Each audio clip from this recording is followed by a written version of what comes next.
आज की कहानी में एक साथ दो कहानियां हैं। वो इसलिए कि एक कहानी दूसरे कहानी को किस तरह से कनेक्ट करती है। एक सीरियल किलर अमेरिका का, जिसको पुलिस तलाश कर रही है, लोगों में खौफ है, दहशत है, और बहुत वक्त के बाद वो पकड़ा जाता है। जब वो पकड़ा जाता है, उसे सजाए मौत मिलती है, वो जेल में है। तब दो पुलिस अफसर को पता नहीं क्या दिमाग में आता है, एक और सीरियल किलर की दहशत थी उस वक्त। तो दोनों पुलिस अफसर को लगता है कि इस सीरियल किलर से अगर पूछताछ करें और वो बताने को तैयार हो जाए तो शायद उस दूसरे सीरियल किलर के बारे में कुछ सबूत या कुछ सुराग मिल सके। और इसके लिए दो पुलिस अफसर जाते हैं जेल में। उसकी फांसी की तारीख अभी तय नहीं हुई थी, लेकिन फांसी की सज़ा हो चुकी थी, और कई मुलाकात बातचीत होती है। और आखिर में वो जो कुछ बताता है उसके ज़रिए एक ऐसा सीरियल किलर जिसके खुद सर पर ऑफिशियली जो है वो करीब 36 कत्ल, लेकिन ये कहा जाता है कि उसने 100 से ज़्यादा कत्ल किए, और उसके बताए हुए रास्ते पर चलकर दो पुलिस वाले जब इन्वेस्टिगेट करते हैं दूसरे सीरियल किलर की, तो उसके ऊपर भी जिससे 50 से ज़्यादा कत्ल था, उसको कैसे पुलिस पकड़ती है। तो एक सीरियल किलर की गिरफ्तारी, मौत की सज़ा, और उस सीरियल किलर के ज़रिए एक दूसरे सीरियल किलर की गिरफ्तारी, ये है पूरी कहानी। आप में से बहुत सारे लोग जानते हैं, क्योंकि क्राइम तक फैमिली में से बहुत सारे लोगों ने फरमाइश भी की थी, टेड बंडी, अमेरिका का एक खूंखार सीरियल किलर। और पता नहीं, मैंने जितनी तस्वीरें देखी हैं सीरियल किलर की, मुझे लगता है कि मेरे लिए बड़ा मुश्किल है ये तय करना। शायद सबसे हैंडसम, सबसे गुड लुकिंग यही सीरियल किलर था, और अपने इस हैंडसम और गुड लुकिंग होने का ही इसने फ़ायदा उठाया। इसकी शिकार ज़्यादातर लड़कियां होती थीं, कॉलेज में पढ़ने वाली लड़कियां होती थीं, और इसने एक के बाद एक, जो ऑफिशियली पुलिस ने जिसको जोड़ा और जिसके लिए इसको मौत की सज़ा मिली, 36 लड़कियों और औरतों का कत्ल इसके सर पे लगा था इल्ज़ाम। नाम टेड बंडी, अमेरिका के 7 अलग अलग स्टेट में इसने क्राइम किए थे। 1970s से 80s का पूरा मामला है। बचपन में टेड बंडी, जब इसकी कहानी शुरुआत से ही अजीब सी थी। जब ये पैदा हुआ तब इसकी माँ की शादी नहीं हुई थी, और पैदा होने के बाद माँ ने फिर किसी और से शादी की। बाद में जिस शख्स से शादी की उसका सरनेम था बंडी, और ये कुछ दिन उसके साथ रहा, लेकिन अपने सौतेले बाप के बहुत करीब नहीं जा पाया। हालांकि सौतेला बाप चाहता था इमोशनली और बाकी वो उसके साथ हो, लेकिन ये शुरू से सौतेले बाप से दूर दूर रहा। लेकिन पता नहीं क्यों ये बंडी निकनेम उसको बड़ा पसंद आया, और इसलिए इसने अपने टेड नाम था, टेड के साथ ये टाइटल बंडी जोड़ा। तो टेड बंडी इसने वॉशिंगटन में रहा। वॉशिंगटन यूनिवर्सिटी से बाकायदा साइकोलॉजी में इसने ग्रेजुएशन किया, और इसके बाद लॉ की पढ़ाई के लिए फिर लॉ का एडमिशन लिया कॉलेज में, लेकिन लॉ की डिग्री हासिल नहीं कर पाया। उससे पहले ही बहुत सारी चीज़ें हो गई। लॉ की पढ़ाई के दौरान इसकी मुलाकात एक लड़की से होती है जो कि उसी वॉशिंगटन यूनिवर्सिटी में पढ़ रही थी, और वो लड़की उसे बहुत अच्छी लगती है। वो लड़की पढ़ाई के साथ साथ डांस भी करती थी, और वो एक तरह से उससे इश्क टाइप का भी था, लेकिन बोल नहीं पाता था।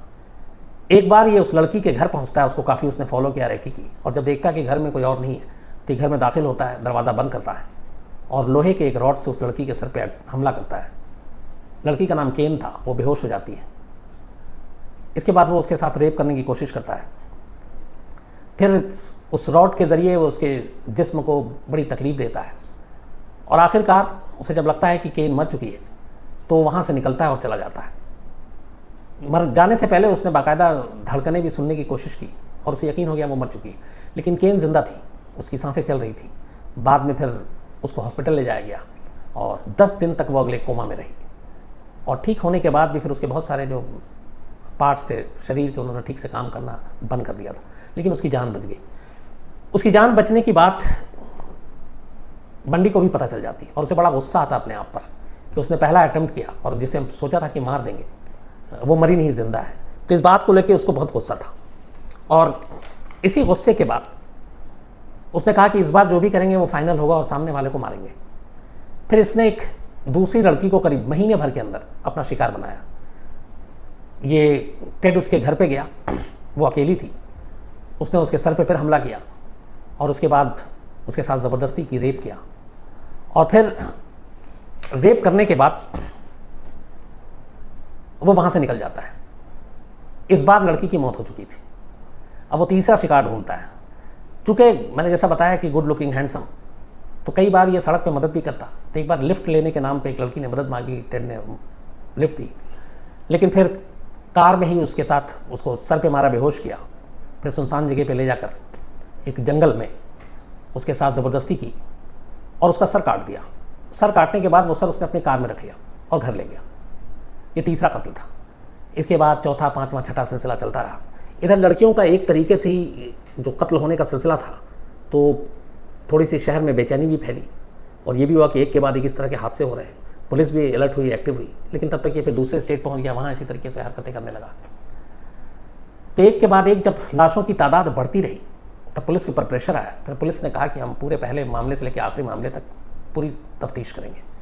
इसी दौरान एक लड़की थी, एक बार पुलिस वाला बन के उस लड़की के पास गया और इसके पास एक हथकड़ी थी, हैंडकफ, और उसने उस लड़की के हाथ में हथकड़ी बांधी और उसके मारने के बाद उसके साथ ज़बरदस्ती करने की कोशिश की, लेकिन किसी तरह से वो लड़की किस्मत वाली थी जो उसके चंगुल से बच के भाग गई और पुलिस में रिपोर्ट लिखाया।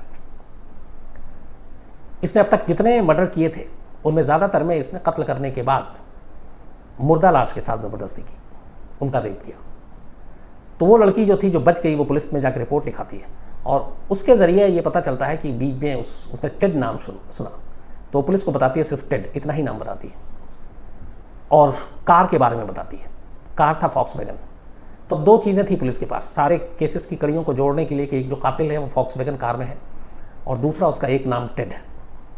पुलिस ने अलग अलग स्टेट के कई शहरों में, खासतौर पे सबसे पहले जहाँ शुरू हुआ था बर्लिंगटन, वहाँ पे जितने भी फॉक्सवैगन जिन के नाम पे रजिस्टर्ड थी उन सबकी लिस्ट निकाली और सोची कि कितनी सारी ऐसी हज़ारों गाड़ियाँ होंगी रजिस्टर्ड, और उनके ज़रिए कातिल तक पहुँचने की कोशिश की, नाकाम रही।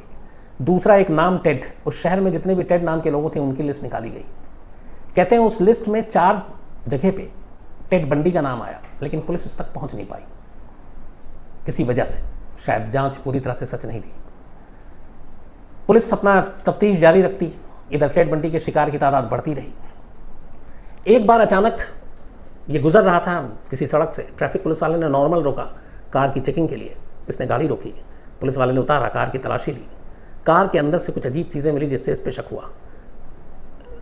लड़की के बाल थे, लड़की के अंडरगारमेंट्स थे, चाकू था, मास्क, ये सारी चीज़ें एक आम आदमी के कार में बरामद होना उस पुलिस वाले को के कान खड़े हो गए। उसने फ़ौरन अपने सुपीरियर को बताया, उसको बुलाया गया, उससे पूछताछ की गई, लेकिन कोई लिंक नहीं जोड़ पाया। मतलब ये पुलिस के हाथ आया लेकिन फिर भी पुलिस इसका कुछ कर नहीं पाई और ये चला गया। कुछ दिनों के बाद एक बार फिर इसको पुलिस पकड़ती है और इस बार ये था कि इसने किसी को कार बेची थी और उस कार को जिसने ख़रीदा उसे उस कार को लेने के बाद उसमें कुछ डाउट हुआ तो उसने बताया पुलिस को कि हमने इस शख्स से ख़रीदा है। फिर पुलिस इस तक पहुंचती है, इसको उठाती है। उस वक्त एक पुलिस अफसर था जिसको उस लड़की के बारे में याद था जिसके हाथ में हथकड़ी लगाई गई थी, उस पर अटेम्प्ट किया गया था और वो बच निकली थी। पुलिस उस लड़की को बुलाती है और टेड का आमना सामना उससे कराती है। जैसे ही टेड का आमना सामना होता है लड़की फ़ौरन पहचान जाती है कि ये वही शख्स है जिसने मेरे साथ एक रात मुझे मारने की कोशिश की, रेप करने की कोशिश की। इसके बाद टेड को पहली बार गिरफ्तार किया जाता है।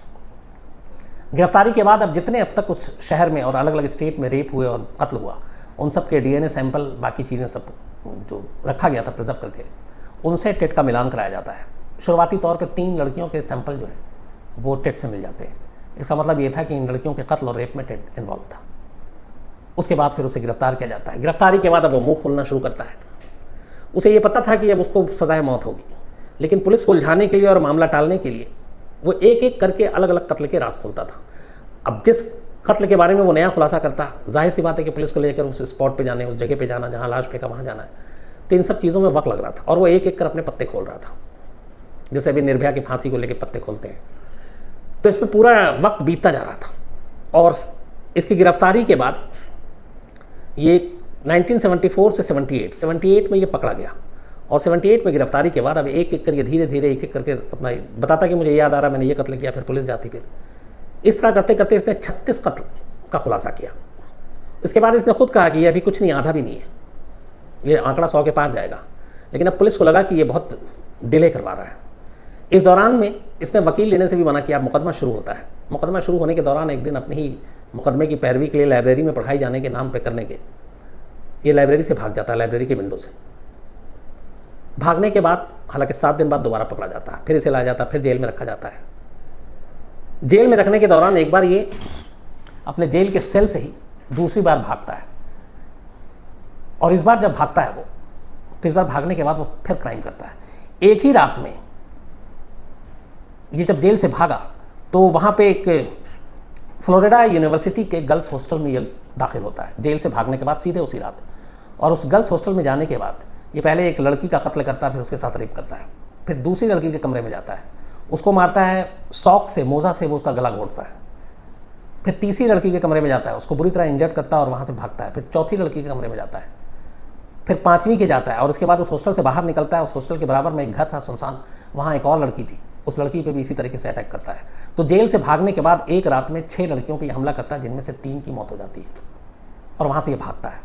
लेकिन इसके 10-12 दिन के बाद ये फिर पुलिस के हाथ चढ़ जाता है। तो कस्टडी में आने के बाद भी ये रेप करता है और कत्ल करता है। खैर पुलिस इसे पकड़ती है। इसके बाद मुकदमे की सुनवाई शुरू होती है। वहाँ की अदालत इसे 36 कत्ल के मामले में सजाए मौत देती है। बाकी का ये कहा जाता है कि जो 100 कत्ल के बाद इसने अपनी लिस्ट बताई थी उसमें और वक्त लगेगा, तो इतने ही कत्ल इसके गुनाहों के अंजाम तक पहुँचाने के लिए काफ़ी है।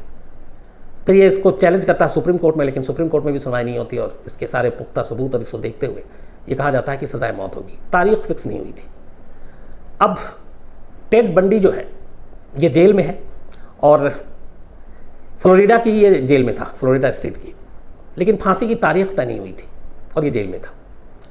इसी दौरान में 2 पुलिस अफसर, रॉबर्ट और डेव, इनका काम था एक और सीरियल किलर जो कि वॉशिंगटन और उसके आसपास ही काफ़ी उसके मतलब खौफनाक एक तरह से हो चुका था, लोगों में बड़ी दहशत थी। और वो ज़्यादातर जो वैश्याएँ थीं या फिर डांस बार में काम करती थीं, ऐसी लड़कियों को अपना निशाना बनाता था। और उस वक्त तक अलग अलग ऐसे करीब 50 के आसपास कत्ल हो चुके थे, बट वो हाथ नहीं आ रहा था। उसका कोई नाम भी नहीं था, कोई चेहरा भी नहीं था। उसको लोग ग्रीन रिवर किलर के नाम से जानते थे, इसलिए क्योंकि वॉशिंगटन में जो किंग काउंटी, वहाँ की एक नदी है ग्रीन रिवर, ज़्यादातर जो लाशें मिली उस ग्रीन रिवर में मिली लड़कियों की। ये कत्ल करने के बाद हर लाश को ग्रीन रिवर में बहा देता था और उस ग्रीन रिवर से एक एक कर लाशें मिल रही थी। तो जब टेड बंडी को मौत की सज़ा हो गई, ये जेल में था और ये फ्लोरिडा की जेल में था, तो इन 2 पुलिस अफसरों को लगा कि जितना खौफनाक और खूंखार ये है और जिस तरीके से ये भी सिर्फ लड़कियों का कत्ल करता है, फिर रेप करता है, फिर डेड बॉडी के साथ रेप करता है, और वही चीज़ उस दूसरे केस में ग्रीन रिवर के केस में भी आ रहा था कि उसमें जो पोस्टमार्टम रिपोर्ट थी उसमें यह है कि मौत के बाद भी उनके साथ ज़बरदस्ती की गई। तो इन दोनों पुलिस अफसरों को लगा कि एक सीरियल किलर हो सकता है दूसरे सीरियल किलर के बारे में कुछ जानकारी रखता हो। तो इन दोनों ने जेल में जाकर मिलने का फैसला किया, टेड बंडी से मुलाकात की। पहली कुछ मुलाकात बेकार रही। टेड बंडी इनको एक तो कि मैं तुम्हें क्यों बताऊं, क्या बताऊं, और उसने ये बताया कि वो इस ग्रीन रिवर नाम के किसी कातिल को नहीं जानता है और वो जानता भी नहीं था। बट रॉबर्ट और डेव ने हिम्मत नहीं हारी, वो लगातार उससे बात करते रहे। अब उन्होंने दूसरा तरीका इस्तेमाल किया। उन्होंने कहा कि तुम इतने मतलब ऐसे सीरियल किलर हो जिसके बारे में कोई सोच नहीं सकता। तो वो अपनी तारीफ सुन के भी खुश हुआ और तुमने ऐसा ऐसा किया, कभी पकड़ में नहीं आया। तो एक सीरियल किलर दूसरा भी है, अगर वो तुम्हारे जगह होता तो क्या करता, या क्या तुम भी वैसे ही करते थे। तो पहले ये हंसा टेड बंडी और बोला कि मेरा कंपैरिजन किसी और से मत करो, सब बेवकूफ़ है, मेरे जैसा दिमाग किसी के पास नहीं है। फिर इन दोनों पुलिस अफसर ने उसको ग्रीन रिवर के कत्ल की कुछ कहानियाँ सुनाई। तो एक दिन वो अचानक कहता है कि अरे ये तो बिल्कुल मेरे जैसा किलर है। तो जब ये लाइन बोली तब इन दोनों को कुछ उम्मीद जगी कि शायद इसमें कुछ ये बता सके, कुछ मदद कर सके। लेकिन एक चीज़ अब तक की पूछताछ में क्लियर हो चुका था और वो ये कि ये ग्रीन रिवर को नहीं जानता है। लेकिन पुलिस ने अब इसके ज़रिए कि एक सीरियल किलर के दिमाग में क्या चलता है, वो क्या करता है, उस ग्रीन रिवर सीरियल किलर को पकड़ने का फैसला किया। अब इसके बाद जब इन दोनों ने ये फैसला किया तो अब उससे लगातार अलग अलग पूछताछ करते रहे। वक्त बीता रहा, वो कुछ बताता नहीं। एक दिन जब उसने कहा कि ये मेरे जैसा सीरियल किलर, तब उनको पहली बार ये उम्मीद जगी। उसके बाद उन्होंने पूछा कि अच्छा एक बात बताओ, जब तुम ये कत्ल करते हो या तुम लाश के साथ, बॉडी के साथ रेप करते हो, तो ये सब तुम क्यों करते हो, तुम्हारे दिमाग में क्या चलता है। तब उसने कई चीज़ें कही और ये सिर्फ इस केस के लिए नहीं बल्कि मेरे ख्याल में सारे पुलिस और जो सीरियल किलर है उनकी माइंड क्या होती है, सोचते क्या है, ये बड़ा इंपॉर्टेंट है इन सब के लिए। तो उसने जो 2-3 खास चीज़ें कही, उसने एक कहा कि हर सीरियल किलर जिसका कत्ल करता है उसकी बॉडी पे उसको अपना अधिकार मानता है कि ये लाश मेरा है और मेरा इस पर अधिकार है। नंबर 2, वो जो खून है और जो उसकी गंध है वो उसको एक तरह का नशा देती है। और जो लाश है जो सड़ चुकी होती है, वहाँ पे खड़े रहना सबसे चैलेंजिंग काम होता है, लेकिन अगर वहाँ पे भी आप खड़े हैं तो इसका मतलब है कि आप फिर विजेता हैं। इस तरह की चीज़ें उसने बोली। टेड बंडी की एक ये भी चीज़ थी कि 36 जो कत्ल की बात जिसके लिए सज़ा हुई, 12 लड़कियों के इसने सर काट कर अपने घर में भी रखे थे और कई बार उन सरों को साथ रख के बिस्तर पे सोता था। उसने बताया वो इसलिए क्योंकि इन सरों में वो अपनी कामयाबी देखता था और उसे लगता था ये सर नहीं बल्कि ट्रॉफी है। तो जब सारी चीज़ें पता चली और उससे पूछताछ हुई तब उसने कहा कि हर सीरियल किलर लाश पे अपना अधिकार मानता है लेकिन इन सारी चीज़ों से कोई फ़ायदा नहीं था, कुछ क्लू नहीं मिल रहा था और बात ऐसे ही जा रही थी। तभी एक दिन अचानक उसने कहा कि जो सीरियल किलर जैसे मैं हूँ, मैंने हर कत्ल के बाद उस जगह का दोबारा दौरा किया जहाँ पे मैंने या तो लाश फेंकी या मैंने ठिकाने लगाई। तो रॉबर्ट और डेव के कान पहली बार खड़े हुए। उन्होंने कहा कि ऐसा क्यों? तो उसने कहा कि एक सीरियल किलर के लिए जो स्पॉट है जहाँ पे वो लाश फेंकता है वो किसी तीर्थ स्थान जैसा होता है, ये लाइन है उसकी, और वो उसका दोबारा वहाँ पे जाना ज़रूर चाहता है क्योंकि उसे लगता है कि ये उसकी विक्ट्री है और पुलिस पकड़ नहीं पा रही है और वो जाकर वहाँ देखना चाहता है, वहाँ की उस मट्टी, वहाँ की उस चीज़ की गंध लेना चाहता है। तो इसने बताया कि मैंने जितने भी कत्ल किए मैं हर उन जगहों पे दोबारा ज़रूर गया हूँ। तो बोला अगर वो मेरे जैसा ही, इस कहानियों से लगता है कि ग्रीन रिवर भी मेरे जैसा ही कातिल है, तो 100% वो स्पॉट पे दोबारा गया होगा और हर जगह गया होगा। तो अब यहाँ पे दो चीज़ें थी, एक पुलिस अगले कत्ल का इंतज़ार करे या फिर पुलिस जो पहले कत्ल हो चुका है अभी हाल में वहाँ पे जाकर निगरानी करे। तो उन्होंने कहा ठीक है, लाश कत्ल की निगरानी करेंगे। तब टेड बंडी कहता है कि नहीं, बहुत ज़्यादा अगर पुरानी लाश है और बहुत ज़्यादा पहले कत्ल हो चुका है तो तुम वहाँ जाओगे तो कोई फ़ायदा नहीं है। किसी ताज़ी लाश के पास जाओगे और तुम वहाँ नज़र रखो दूर से, वो पक्का आएगा। इन दोनों में एक सिमिलरिटी यही थी जो मैं बार बार आपको कह रहा हूँ कि कत्ल करने के बाद रेप करते थे और सेम ग्रीन रिवर के साथ के केसेस में हुए थे। तो जब इसने कहा कि तुम जो हाल में जिसका कत्ल हुआ, जिस जगह पे बॉडी मिली है या बॉडी है, अगर तुम वहाँ निगरानी सिर्फ रखो तो वो आएगा। रॉबर्ट और डेव ने इस चीज़ को बड़ी सीरियसली लिया। उसके बाद सारे केस की उन्होंने तफ्तीश शुरू की। इसी दौरान एक खबर आई, एक जंगल में एक लड़की की लाश मिली, उसी तरीके से मारी गई और उसके साथ भी वैसे ही सब कुछ हुआ। रॉबर्ट और डेव उस जगह पे अपने लोगों को सादी वर्दी में छुपा देते हैं और इंतज़ार करते हैं टेड बंडी की उस लाइन पे कि कातिल ज़रूर उस मौका वारदात पे दोबारा आता है। पहले 2 दिन बेकार जाते हैं, तीसरे दिन रात को एक शख्स वहाँ पहुँचता है और इसके बाद पुलिस उसे पकड़ती है। जब पकड़ती है तो पता चलता है कि ये कोई और नहीं, उसका नाम एक्चुअल में गैरी रिजवे है। गैरी रिजवे, जिसको मीडिया ने और बाकी लोगों ने ग्रीन रिवर किलर का नाम दिया था। इस दौरान में टेड बंडी को 24 जनवरी 1989 को फ्लोरिडा स्टेट प्रिजन में इलेक्ट्रिक चेयर पे बिठाकर, यानी कि जो बिजली का झटका देकर सजाए मौत दे दी जाती है। उसकी मौत के बाद इसी दौरान में जो गैरी रिजवे है ये पुलिस के हाथ आ जाता है और उस टेड बंडी के उस चीज़ के वजह से जो एक उसने सुराग दिया था कि कातिल मौका वारदात पर ज़रूर आता देखने के लिए, और यही चीज़ पुलिस के लिए काम कर गई और इस तरीके से एक सीरियल किलर की बदौलत दूसरा सीरियल किलर पकड़ा गया। अब जो ग्रीन रिवर है, गैरी रिजवे, इसके ऊपर मुकदमा शुरू होता है। टेड बंडी का केस इसे मालूम था, उसको फांसी की सज़ा दे दी गई। इसने चालाकी की, इसने करीब 50 कत्ल की बात मानी, सारी औरतों और लड़कियों की। लेकिन अदालत ने, जो अमेरिका में कई स्टेट में ऐसा है कि अगर आप अपना गुनाह कबूल कर लेते हैं तो आपकी सज़ा थोड़ी कम हो जाती है, जैसे डेथ पेनल्टी से नीचे लाइफ इम्प्रिजमेंट। तो इसने अपने गुनाह को कबूल किया, 50 के करीब आसपास के कत्ल को। हालांकि डीएनए के ज़रिए उसमें से बहुत कम मैच किया, लेकिन ये था कि काफ़ी ज़्यादा था वो भी कत्ल की तादाद। लेकिन इसने अपना गुनाह कबूल कर लिया, इसलिए इसको सज़ाए मौत नहीं मिली, बल्कि 440 साल की सज़ा हुई शायद, मतलब उम्र कैद, जब तक जिंदा है जेल में रहेगा। साथ में एक शर्त ये भी लगाई गई कि जब तक जिंदा जेल में रहेगा इस दौरान में कभी इसको पेरोल पे भी बाहर नहीं किया जाएगा। मतलब ये एक बार जेल के अंदर गया तो फिर बाहर कुछ भी हो जाए, किसी भी सूरत में किसी भी कानूनी उसका फ़ायदा उठाकर ये कभी बाहर नहीं आएगा, जैसे पेरोल हो गया, फरलो हो गया, ये नहीं आएगा।